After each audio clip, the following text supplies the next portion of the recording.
Hi, everyone. Welcome back to another episode of the Grow Through It podcast. If you're new here, my name is Julia, and today I will be talking about the healthy relationship after the toxic one.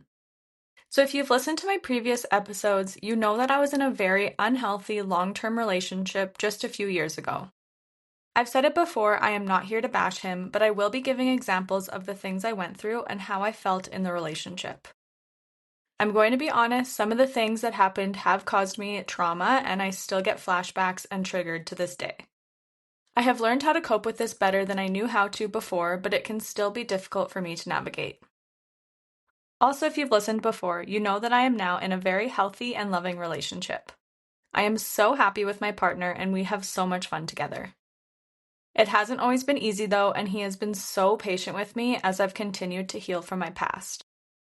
I've heard some people say that the healthy relationship after the toxic one is harder than the toxic one itself. I agree to some extent because it's literally like a whole new world and I've never experienced that before. However, being in my previous relationship was definitely one of the hardest things I've ever gone through. When I was with my ex, I really didn't realize how bad it was until I left.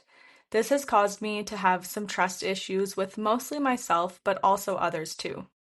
I thought that I clearly didn't know how to be treated well, and I constantly second-guessed other people's actions. Sometimes I have to really think about whether or not someone's actions are genuinely good or if they have ill intentions behind them. I don't have to do this with my boyfriend now because he is such a good person. I know he isn't like that, but I'm more speaking about other people in my life. Logically, I know the people in my life are very good people and would never try and hurt me. However, there's a voice in the back of my head that makes me worried sometimes. I have to literally tell myself that this person is not my ex and it's not the same situation.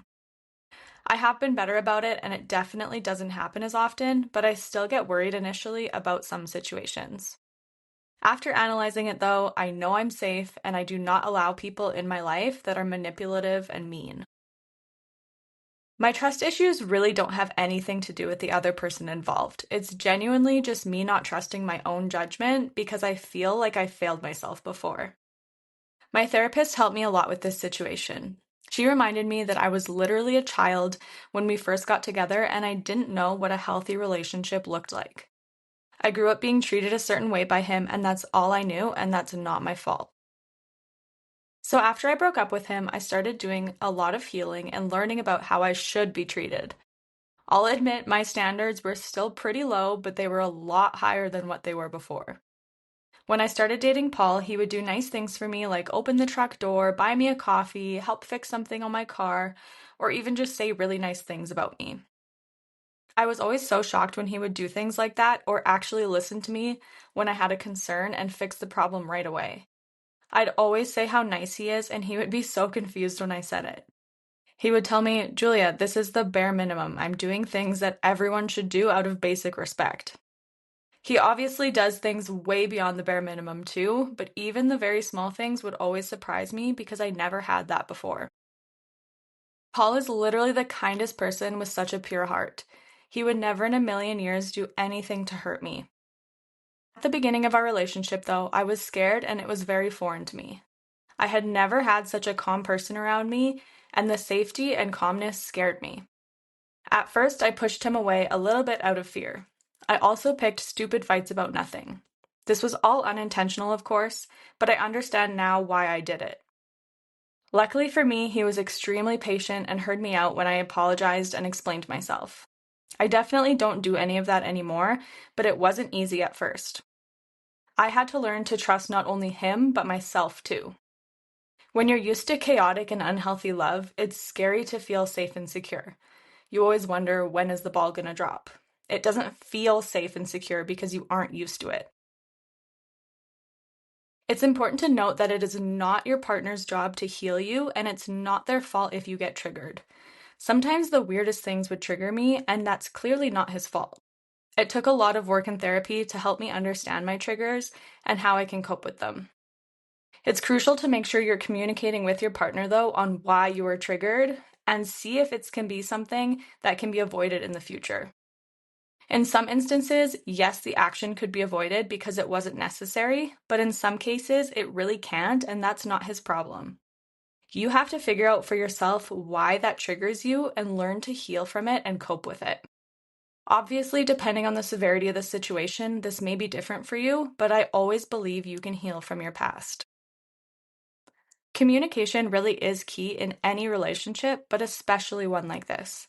Your partner needs to know that it's not their fault, you are not upset with them, and you are working to be better. They also need to know what they can do to help. That could mean giving you your space when needed, giving you affection when needed, or working together to find solutions. I have always been very open and honest with Paul about my past and how that affects me today. I know it's not his job to heal me, but that I need to put in the work myself. He is always there to support me and listen to me, but I have to do the work myself in order to heal. Communicating with him also helps him understand more as well.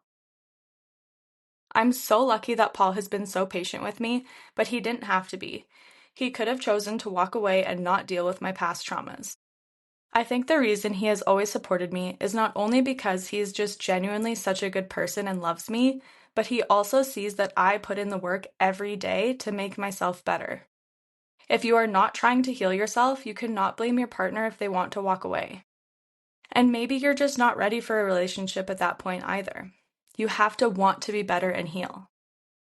Paul and I communicate so effectively now and are always open to what each other has to say. If something is really bothering us, we explain it to each other and we don't get mad. We both understand and we work together to find solutions. I think that has been the number one reason we work so well together. This took time though. I did not have the best communication skills before. In my previous relationship, I would try and voice my concerns, but I would always be manipulated into thinking it was my fault. There was never a real apology from him. He would always turn things around on me, and often our fights would be a screaming match until I cried. There was never any solution to our problems, not ones he would stick to anyways, and I never had that healthy communication to actually fix problems. Paul taught me what healthy communication is. We do not ever raise our voices at each other, and we always remain calm. There has obviously been times when we've gotten frustrated, we are human, but it's never in a malicious way. We walk away if we need to cool down, and then we talk it out. It is really important to stay patient with your partner and with yourself. Again, it is not your partner's responsibility to heal you. You have to take accountability and take the necessary steps to heal yourself. I know what you went through may have been hard, but if you want a happy and healthy life and a happy and healthy relationship, you need to take action. That being said, please be patient with yourself. This is not an overnight process. It will take time and it will be a lot of work.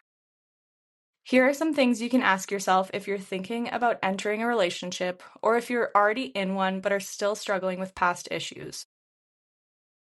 First, ask yourself what you want in a relationship. What qualities do you want your partner to have? How do you want your partner to treat you?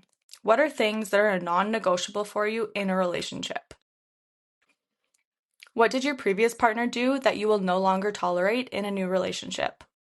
If you're already in a relationship, shift those questions about your current partner. Also, check in with yourself and ask how this person makes you feel. Do you feel anxiety when you're going to hang out with them? Do you feel bad about yourself after spending time with them? Or do they make you feel good about yourself and you're excited to spend time with them? I mentioned earlier that being in a safe and loving environment felt unknown to me, but even so, I never felt anxious going to hang out with Paul, and I was always excited to see him. Of course, I got in my head about certain things, but it was never the same feeling as before. In my previous relationship, I would be driving home from work and I'd feel sick to my stomach about going home. I'd have little panic attacks on my way home, and I'd be relieved if he was going out of town for work. This is definitely not normal or okay. I have never once felt that with Paul. That is clearly not love, and that's not okay. Sometimes I'd even stay later at work so I didn't have to go home yet. Making excuses to avoid your partner is not healthy. Another thing you can work on is knowing that you are worthy. This is why I say that at the end of every episode, because I never felt worthy before, and I know so many other people feel the same way. But you were put on this earth for a reason, and you are worthy of a beautiful life and healthy love. I used to think I wasn't worthy of being loved because of my past, but that's not true. Everyone is worthy of love and success, and it's so important for you to feel that way about yourself. It took a lot of work for me to feel this way, and I worked with a therapist to help get me there. So if you're struggling with not feeling worthy, I would highly recommend going to therapy about it and talking to a professional. I am planning on doing an episode about therapy and finding the right therapist, but I will say it's important to shop around. I have had negative experiences with therapists before, but that doesn't mean therapy is bad or it's not for you. You just need to find someone you connect with and trust. I think it's also beneficial to have a fresh start after a toxic relationship.